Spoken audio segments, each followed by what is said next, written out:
it also increases my level of processing because I'm having to process intent more than a typical reader would have to. So I feel like it helps me with some of my learning because learning was the original goal of all of this. You're listening to the AV-IT Amplifier. Each week, we'll feature voices and ideas that need to be amplified in the higher education and pro-AV IT communities.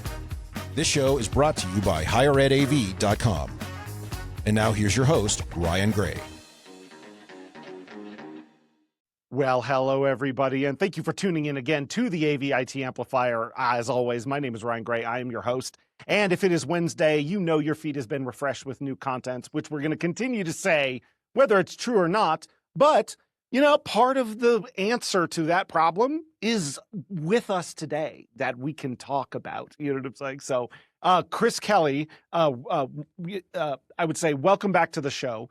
It's rarefied air for people to have been back on this show multiple times as a standalone guest. Maybe Jens, I think Britt's the only one that's done that before. So I assume you feel fully honored with that. So if you could start by introducing yourself and then telling me how honored you are to be back as a standalone guest. That would make me very happy. Yeah, Molly's been on twice as well, right? Oh, God, I forgot my wife. How dare you? So that's all right. What you just said is like question like 1A has to do with that exact thing. So there you go. Yeah, so it's good to be back.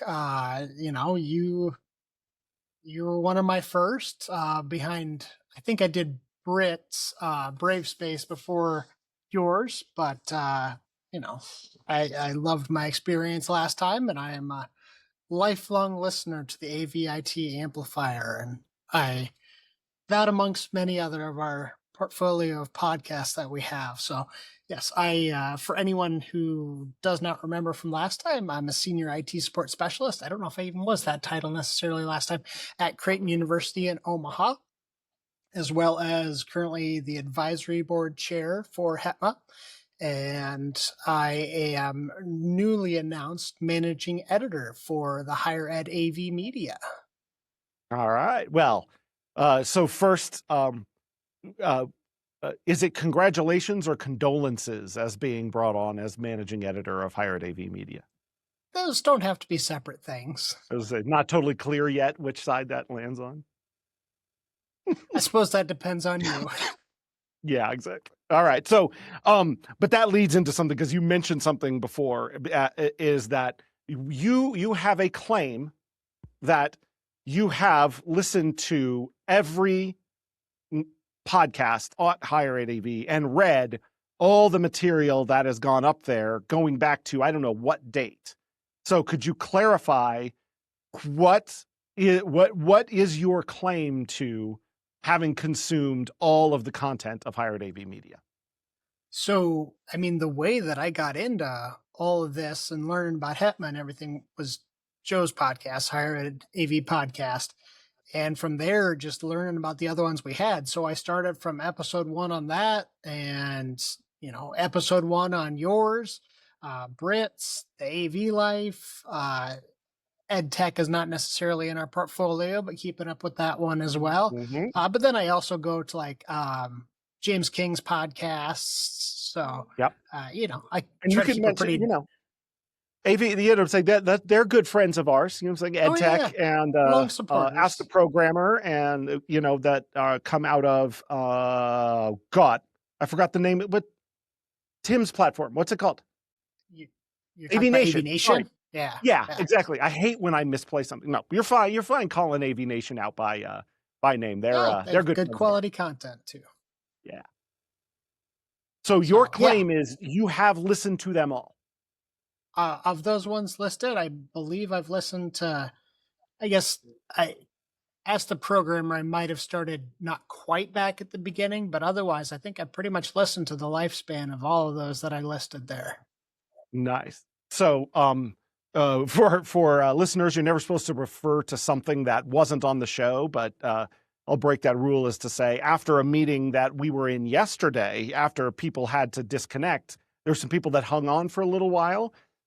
And I don't mind. I'm going to have to take out these coughs because I'm going to cough half of this episode. And I don't mind calling them out by name, but one of the AV super friends, Mr. Chris Decter, was throwing a lot of doubt and shade at your claim that you had listened to all of the podcasts put out by Hired AV Media. So would you like to say or start beef in some way with him, given your now knowledge that he does not believe you?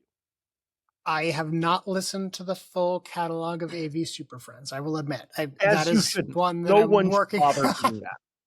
It is one that I'm working on in the background and amongst working on my Spanish. But yeah, and I guess I do AV Week as well. Those are just kind of the ones that it's easier to stay up once you've been up, but when you've got a whole back catalog to work through, it takes some time. Yeah, well, I mean, listen to Super Friends if you want, whatever. I like to throw shade at those, but he doubted you'd listen to all the Hired AV podcasts. Oh yeah, no, I've been there from, hearing about Joe's house fire and hearing about, can pie and all the things. Well, hear that, Decter? We're throwing shade. I'm going to at you, what I'm saying, in the post for this because, what I'm saying? If you want to go toe-to-toe, you do not want to go toe-to-toe with Chris Kelly. I promise on that front. So that leads into, you mentioned, you coming on board as managing editor of Hired AV Media. And first off, who better to do that than someone who has a voracious consumer of all of the media that's come out of it? So that's going to be fun. Maybe I'll just leave the coughs in there. It'll be great. So high quality content. Why? Yeah, exactly. Why on earth is getting involved in the creation of written and media content something that you wanted to jump in on and get involved in the first place?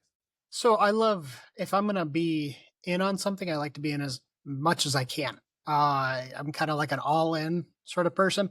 And I knew that there were ways and places and things that we could do to try and help with. Part of it started with accessibility, actually, and exploring the accessibility of our website, the Heave content. That kind of got triggered with the WCAG updated guidelines that are happening like around now.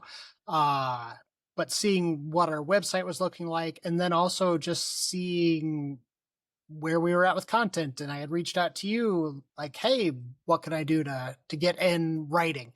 And then it kind of spread to, hey, can I maybe help edit some other people's articles and start some more? And, once that snowball gets rolling, it doesn't really stop.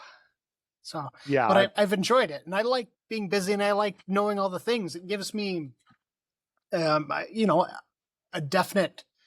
It's easier to justify not consuming all the content if you haven't had partial hand in the content. Like, I know that some of the content I've looked and I've edited, and I know maybe what words have been dropped because we had to change some of the phrasing on some things. And so some of the content I know even better than most of the readers because I've been the one that was on the back end of it. But it also increases my level of processing because I'm having to process intent more than a typical reader would have to. So I feel like it helps me with some of my learning, because learning was the original goal of all of this, getting involved with the higher ed AV media stuff and listening to the podcasts and reading the articles and all that. That's awesome. And a returning theme, as always, for folks out there is in the world of, volunteer organizations in general and ours in particular, if there's something that you want to work on, if there's something that has interest, dive in and do it, just jump in, because there's oftentimes people, I think, wait to be asked to do something, and it's hard for people to really do that. And what a great example of you saying like, hey, there's an opportunity and here's my hook into it, and then finding more and more ways to contribute and feel like you're getting something back. I just encourage everyone to keep that in mind. So if there's anybody out there listening that thinks like, yeah, that sounds interesting, I could help with that, I could work on something like that, and especially if you're going, I'd like to work on that, but I can't imagine writing something from scratch, or I can't imagine, like, I don't want to be the one on camera.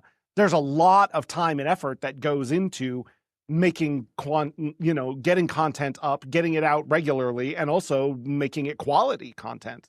So How do you, sorry, I went on a monologue there, but that's sort of the message out for people. So in the role of managing editor, how do you see that? How do you now see your role going forward?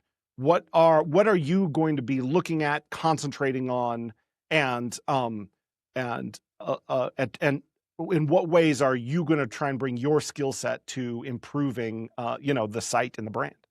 I'll try and answer some of those questions that were there. No, So answer them all. I asked 3-4 questions at a yeah, time, and then go. that's fair. And I took notes, of course. I guess just to preface, like, I am not special by any, like, I wasn't an English student. There's nothing special about my like knowledge, abilities, anything that I've done.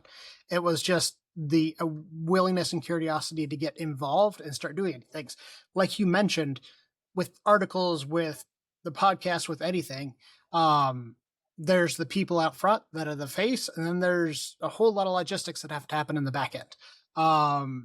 The way that we got started with me working on articles was by me resurrecting an article series that had been present in the past. And it's largely a kind of come up with questions for someone. You're not even interviewing them to do it.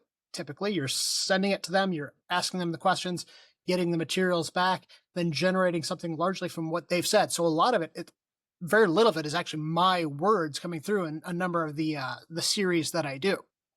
And so for anyone that's afraid of like, oh crap, how could I say something that, is 1,200 words, 800 words, whatever, for a number of the columns, it's not mostly my words. It's just that finding that connection with someone and not even having to do it in real time, finding that way to connect and just kind of get some information from them in a very, not highly stressful way, and then processing everything on your own time and then getting it up there. And that's the kind of thing that anyone could do. Like once sort of a streamlined process has been figured out, anyone could step in and do that. That doesn't have to be me. And finding other people that are willing to do those kinds of things, get themselves out there, get their hands into some things, because you learn a ton about people, you learn a ton about the connections. There's just a lot that can be gained without having to be the Ryan Grays, the Joe Ways. Yes, I clumped you in with Joe. Yeah, we don't do that. Part of my goal now is, I do have article columns that I do that are more of, my voice in there as well. Mhm. Part of my goal is to get some additional people on, to get more people writing, to have it be a larger diversity of people that are contributing content on the site, whether that's through the podcast, whether that's through articles, whatever method we can do. Even just like I was recently at an Extron event, and so just doing a few quick minute hits with people that, otherwise wouldn't have been on anything. I got a couple of your guys from Yavapai on that, they sure as hell wouldn't have wanted to be on a recording or anything like that. But I was able to kind of get them on, and, then they did a thing, then they had a story to tell because of it. Just finding ways to get more people out there, because sometimes all it is just doing that first thing, getting past that first scary part. That's what it was for me. You hear anyone talking about being on your podcast, anyone's podcast, and it's like, oh yeah, that was really easy. That was fun once they're done with it, but it was scary as hell when they hadn't started the process yet. So finding ways to get past that scary to get more people in is a lot of my goal. I love that. It's such a, God, that was a Joeism I just did too. That somebody answers and goes, I love that. I know I've stolen that from him. But that you're articulating that sort of for us, by us, a way that HETMA and other things go around, which is, we're a media group, but it's just us doing it, right? So taking on that role of going, I'm not a journalism major, but this is a way I can contribute, and I can help show the path to other people like me, a way in on it. And I love that you brought up things like, obviously what you're talking about now is I think you're shepherding 3 different monthly profiles that go up, right? A tech manager profile, a campus profile, and Prism profile, right? But sometimes people think like, oh, I can't imagine what I would write. But, journalism, there's a difference between opinion and columnist, and I'm a thought leadership or whatever, where I'm trying to put things I think are important in writing out for people, and people who are there to dare I say, amplify other voices, right? Those are those opportunities to be the conduit for other people, and campuses and colleges get their information out there for the benefit of all the readers. There's just so many ways I think people could get involved, and you've done such a great job of, I think, showing people how that can be done. Oh, thanks. And like what I've been trying to do with a lot of the things that I've been attending lately is just talking about the experience. There's so many experiences that a lot of people just are never going to be able to attend, whether it's ISE, MCUAV, the Extron Ed Summit. We always want more people to be able to attend those things or to be able to help justify attending those things. So if people can read about those things, get an idea of what it's like to attend those things, maybe that gets past some of their anxiety. If anxiety was preventing them from going, maybe it helps get them a justification to try and get their institution to try and help pay for them to go. And if going period is not an option, at least maybe they've kind of got some of the idea, some of the content, feeling some of that connection so that they can get something out of it, even if they weren't there. Yeah, for sure. That, I really, our conversations are continuing to move in that direction of really keeping the in mind all the people that don't get to have the experiences that a lot of us are blessed to be able to have. But I like that idea of these things can be conduits to use for justification. Or if it's like, I know I can go to one thing in the year, but looking at the websites of, my local things, my regional event, Infocom and all this can be, how do you figure out what the right thing to go to is, now you can hear in the words of colleagues what it's like to be at those things, which is different than, the marketing or the promo of each of them, what that might mean. Well, and I definitely stand behind the fact that I am no professional in any of this. I have been doing this less than 3 years, all still very new to me. So whether that's a different perspective that people can kind of jump behind or not, that's for someone else to take. But all I can do is give mine, and mine is a lesser educated perspective than maybe plenty of the other ones are, or less jaded or whatever. Well, I think, again, there's authenticity in the voice of I am not an expert in this. I come from the community and I'm working on it. That, I think that's one of the things about our site that people see as valuable, right? Is if it's not, I know, and again, we could ash this out on the show, is the difference between it's not perfect and it's sloppy and messy. You know what I'm saying? That's a constant thing, but that feeling that if I'm watching or I'm reading something that's come from Hired AV Media, that it is the voice of a colleague, you know what I'm saying? And it's not necessarily slick. And then sometimes, and one of the cool things we get to do and we like to do is kind of post case studies or information from manufacturers that are good and helpful for people. But you can tell the difference between, here's something that's come from a manufacturer that, is slick and put together and designed to be that. And nobody seems to be, we haven't ever tried to say that's what we need to be. And I think there's a positive part to that. Yeah, we don't have people paid significant money for a marketing team. We're the same people that are out installing the switchers. We're the same people that are responding to the tech troubleshooting calls, like trying to sell something or write in a professionally journalistic way. That's not necessarily one of our hats. So we make the best of it that we can. Yeah. So one of the conversations going on now, and it's not an easy one to figure out because it's threading the needle, but is we've been throwing around ideas for a slogan or a tagline for Hired AV Media, and it's a difficult thing because it needs to be short, it needs to be snappy, it needs to be descriptive, and it needs to be aspirational, right? And that's a hard thing to do in a couple words. But you've been a driver of saying we need to have that. That's an important thing for us. So again, a double barrel question, which is, why does having a slogan or a tagline, why do you feel that's important? And where are you at in terms of what something you think would work really well for us? You talk about popular brands, you talk about popular media, in addition to the jingle, people tend Hmm. to know the slogan. It's something that helps identify something. It's something that helps encapsulate part of the mission in an easily and quickly digestible form. The idea is that sure, everyone's got a big mission statement. They've got some big fancy thing, but almost like a super truncated elevator pitch. Like this is that thing that you can say, we are X, and you can get out in four Hmm. to five words and people can get it. Oh yeah, that that's what you are. Uh, it's never going to get everything, but it's going to at least kind of encapsulate the idea.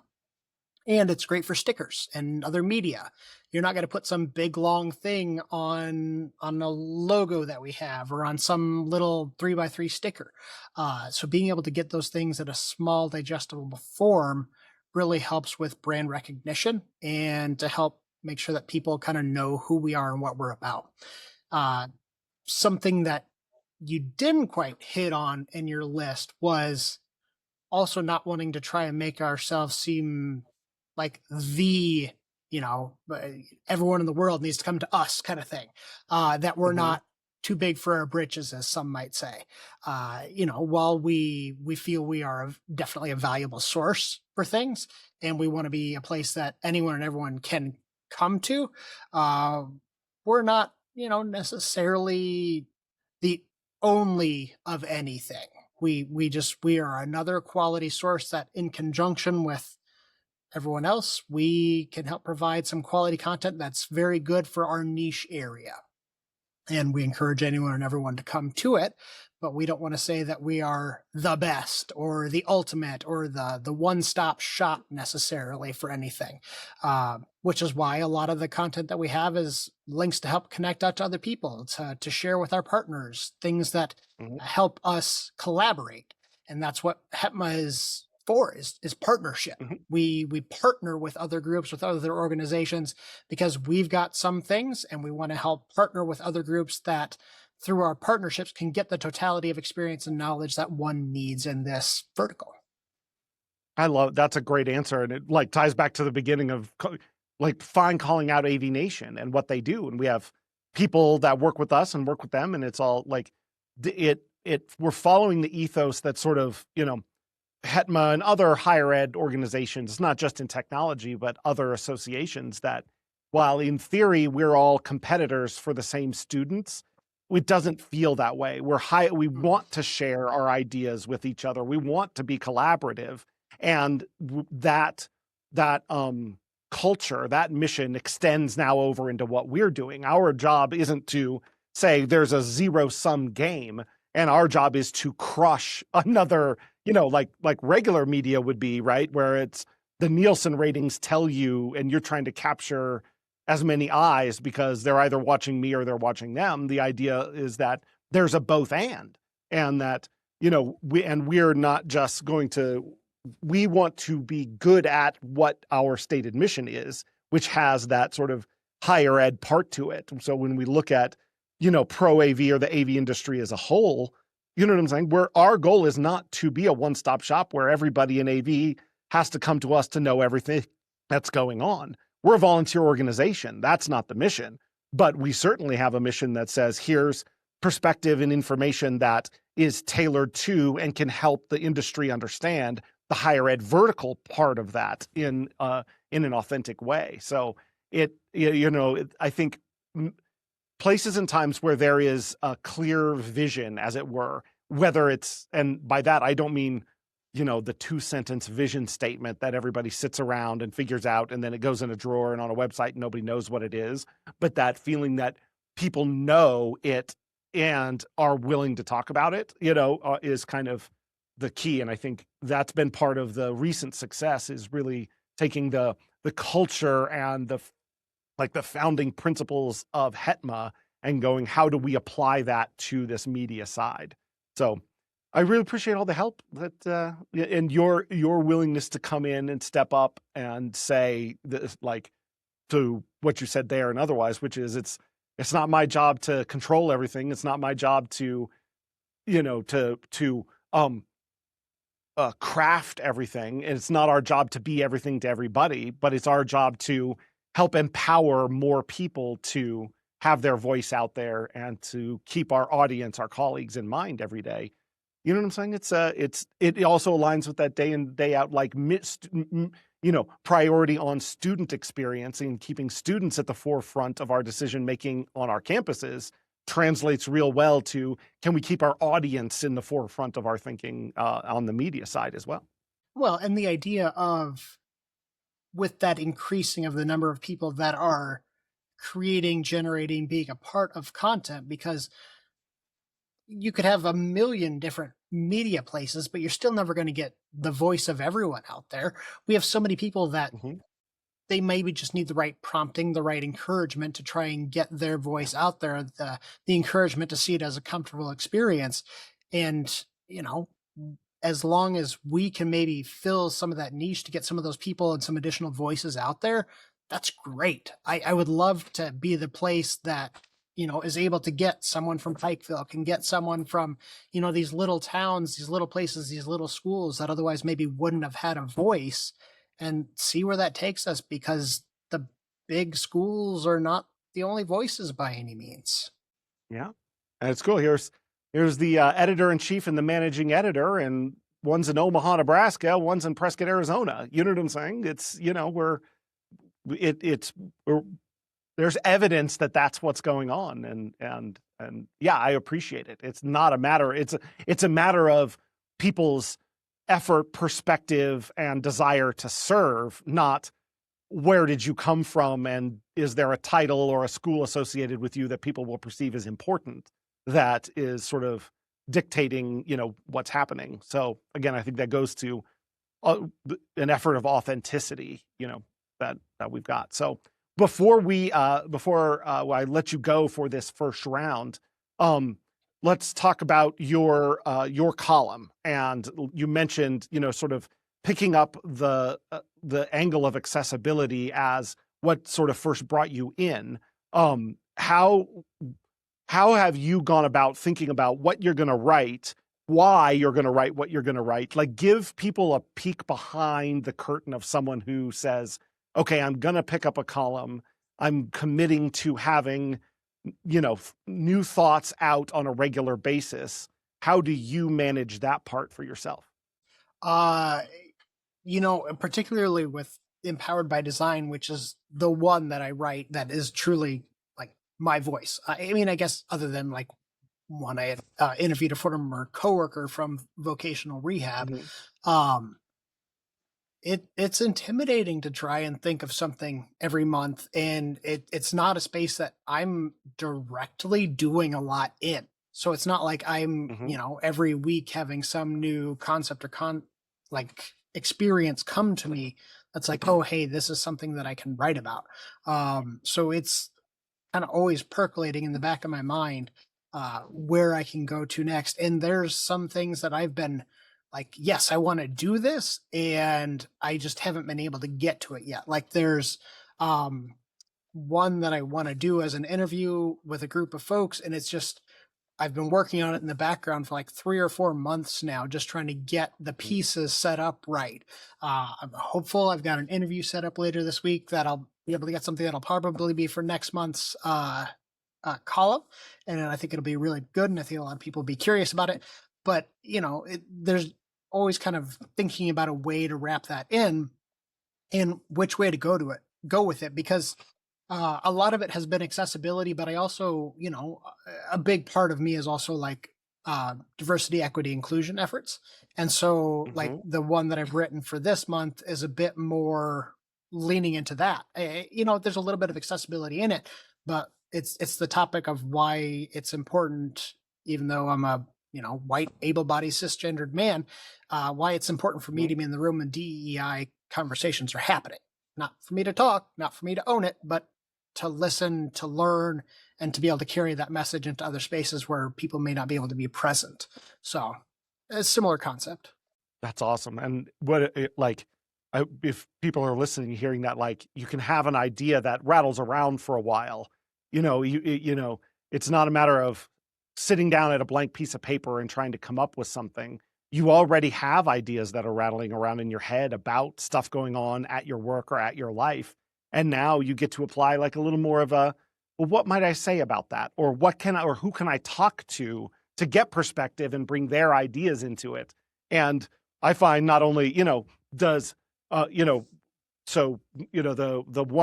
column that I write, community connections, that title's vague enough that it can go in a couple directions, but it really opens up that idea now where if I have a concept that I think, okay, this is interesting for me in terms of how groups of people are more powerful than individuals, where that sort of community comes from, then go, all right, I want to go down this rabbit hole for my own learning and understanding, but now I have this other context of how can I share that out with other people that helps me in a more deeper way than it would be if I wasn't thinking about it in terms of trying to help write it and explain it to other people. Yeah, sometimes we think we have a pretty good grasp on something or are standing on something or the way we lean about something. But then when you go and really try and explain your position, your stance, your believing, you realize, oh, there's more nuance than I was thinking to it. And you dig down some rabbit holes, you maybe do some more research, you really kind of firm up or realize maybe I wasn't so staunch on something as I thought I was. And it can be some really good self-exploration that you didn't even realize that might be of benefit. Yeah. And that's what they say. The highest evidence of learning is being able to teach another person that same thing. So it really, opens up that opportunity. So yeah, encourage anybody listening. Take this as your invitation, so now's the time. If you think I could help, or I have something to say, or I don't have anything to say, but I love helping other people say what they have to say, or I just want to be involved in getting more information about more technology and more colleges to more people, we're ready. We're ready for that now. So if people were interested in doing that and they wanted to reach out to you, Chris, to get involved, how would they go about doing that? Yeah, so content at HETMA.org or content at higherEdav.com is my address now as the managing editor.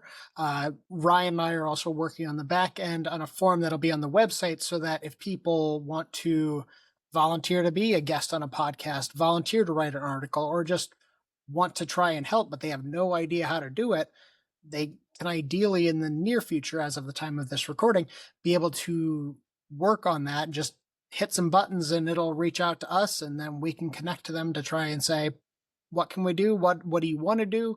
And how do we try and help you, get some feel goods from helping or getting your voice out there? Yeah. I promise we're not going to push you out of your comfort zone. You know what I'm saying? We'll help you get to a place sometime where you can push yourself out of your comfort zone if that's what you want to do. But you know what I'm saying? We're here to connect where people are with how they can help, and look forward to do that for so many people. Well, Chris, I would just say on a personal note, thank you so much for how you've jumped in.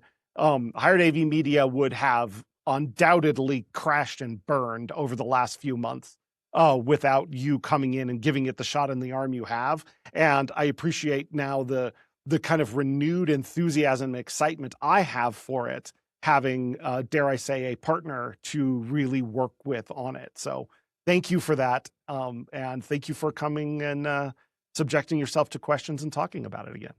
I wouldn't do it if I didn't enjoy it as much as, it may seem intimidating from the outside. It's actually a pretty nice experience recording with you, Ryan. See, hear that, everybody? I'm not that scary. Cool. All right. Thank you, Chris. Thank you so much. Appreciate your time. Thank you for listening to the AV IT Amplifier. Join us again for next week's episode when we'll welcome a new guest who you'll want to hear from. We promise. Your host has been Ryan Gray. He's on the tweeters at Ryan_A_Gray, or find him on LinkedIn to connect. Please subscribe and give the show a rating and review wherever you get your podcasts. This show is brought to you by higheredav.com. The views expressed here are not necessarily those of our respective institutions, employers, or sponsors. Everyone hang in there, go easy, and we'll be back next week.